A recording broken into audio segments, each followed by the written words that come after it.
Now going to progress on to how to test the expert advisor, which is from Grey Trading.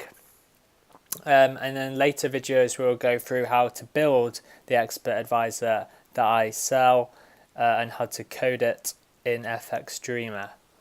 So the first thing that we need to do before we actually test the expert advisor is to make sure that we have the data, up-to-date data, and how we can run all the data. So the first thing we're going to do is log in to InterTrader.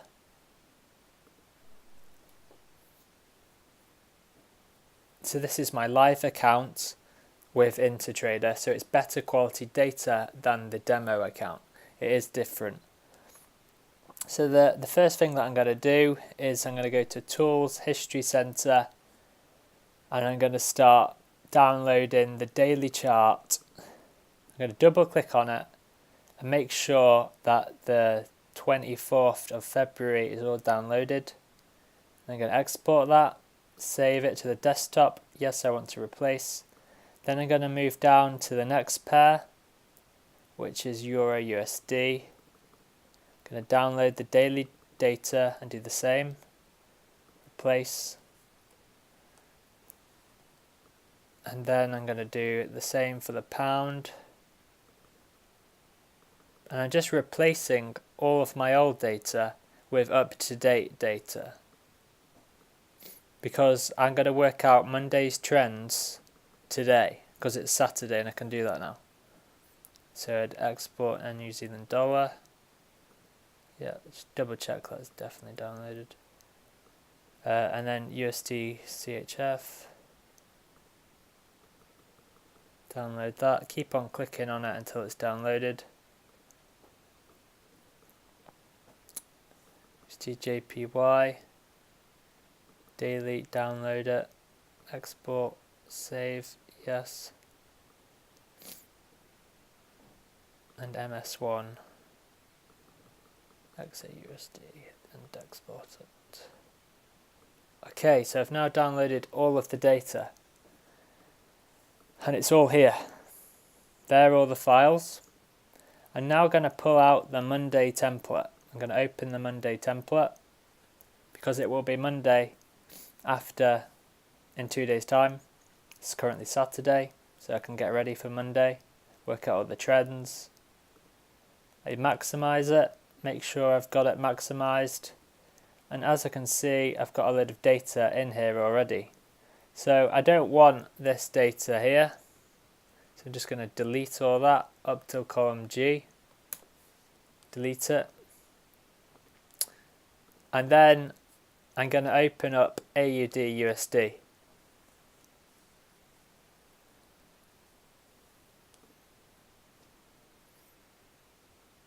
Okay, so the first thing now, how to prep the data, is we put a 1 and a 2 in column H1 and H2. So I'll do that again. Oh, I'm not doing it again. And then I highlight it. And then I put my cursor to the bottom right, double click, and it does all the numbers down to the bottom. Okay, and there's a lot of numbers. Then I left click rather, in that cell, and anywhere in there I can left click.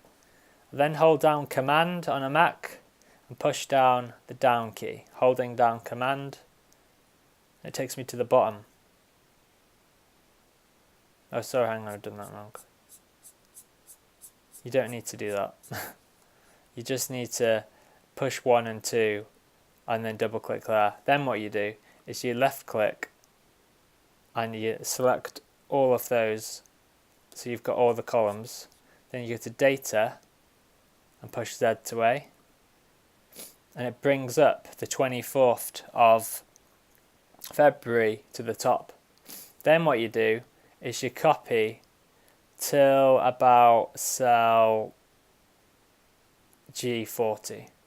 Just make sure you copy 40 days, because the algorithm in Excel, or the Excel trade calculator rather, needs 40 days of data. So don't copy 10 and expect it to work. You need 40. Then we move over, put it in cell, that'll be Let me just check.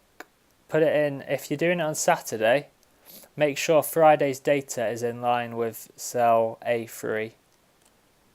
And then it calculates it here. It's got a div tag here. Remember, where all the yellows are, that's where Sunday is. So you can see here Sunday. And the reason why that's a Sunday is because you can see the trading volume is lower. You can see the trading volume is 4,000 as opposed to like a 5 or 6 figure number. So that means that it's a Sunday.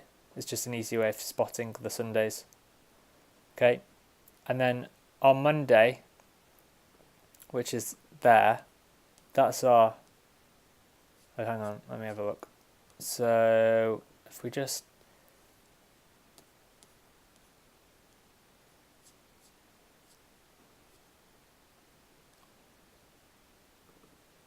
that's correct, that's correct, that's correct, that's correct.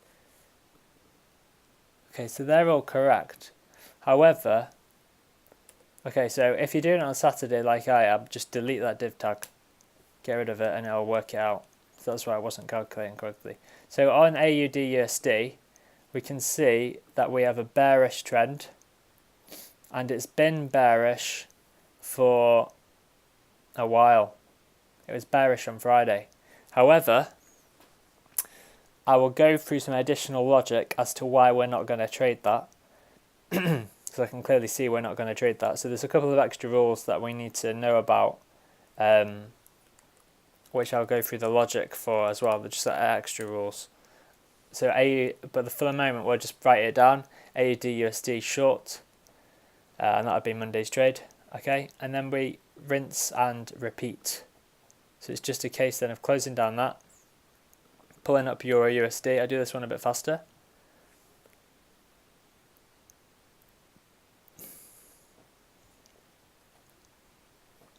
So it's 1, 2, highlight, right click, left, data,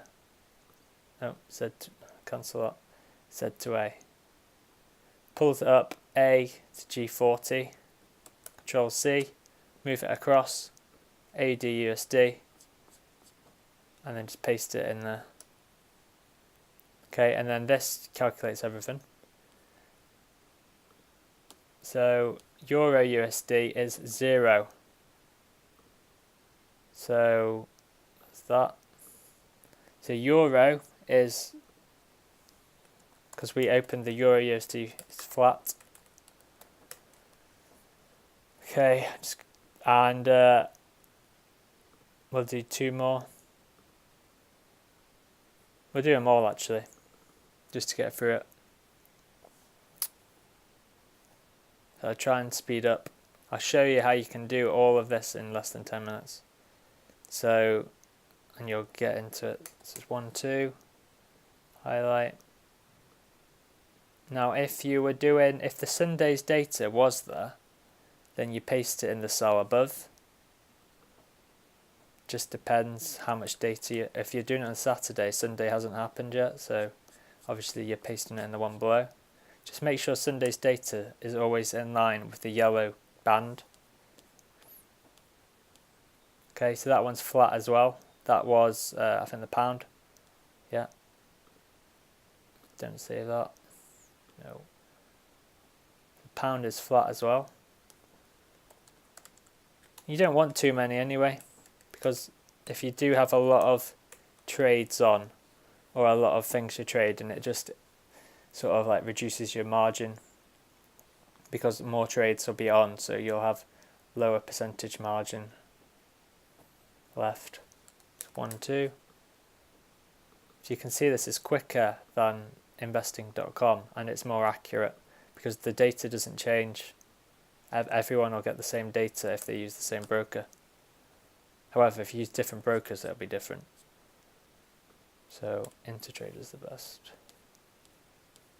That one, that's bullish. Let's just check. That was I think New Zealand dollar, and that's going to be a buy on Monday. Buy in that, I think. So USD. You just work through them.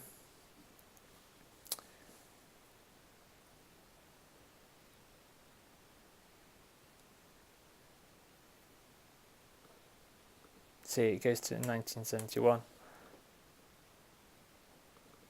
I will make some additional trade calculators available which don't use the Sunday data, but if you're not getting Sunday's data from your broker, you've got to question that broker really, like what time are they giving you the data? What time's their end of day?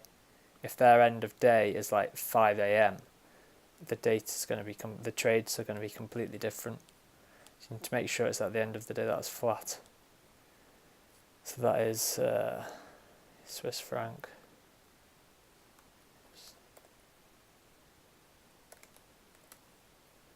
Yeah, there's two more. And then there's some additional rules that you need to know on the logic of when you take trades, when you don't take trades, even though they're a signal that I've discovered, but they're not hard. Just got to remember them.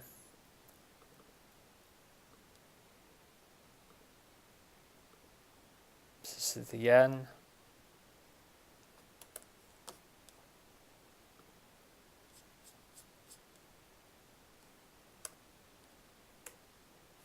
Just pasted that in there.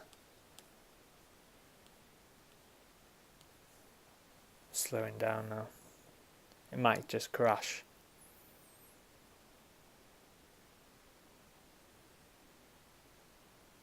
No. So the yen is a short. However, I'll go into why we probably won't take that. So far we're only looking to take about one or two. But just put it in for the moment. I mean, you've got to be really careful because you don't want to be leaving an algorithm on all day to do trades which you think statistically might not be a good idea on that day for the trend. The trend's got to be quite clear. It's like a super trend or a steady trend, but not so much reversals. They're a bit more harder to predict. Just copy that. That's gold.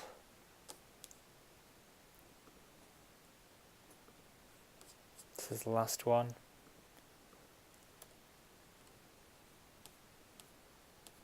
Gold is a super trend, and that likewise, that might not be a trade just because of the way it's gone. Okay, so that's how you do it.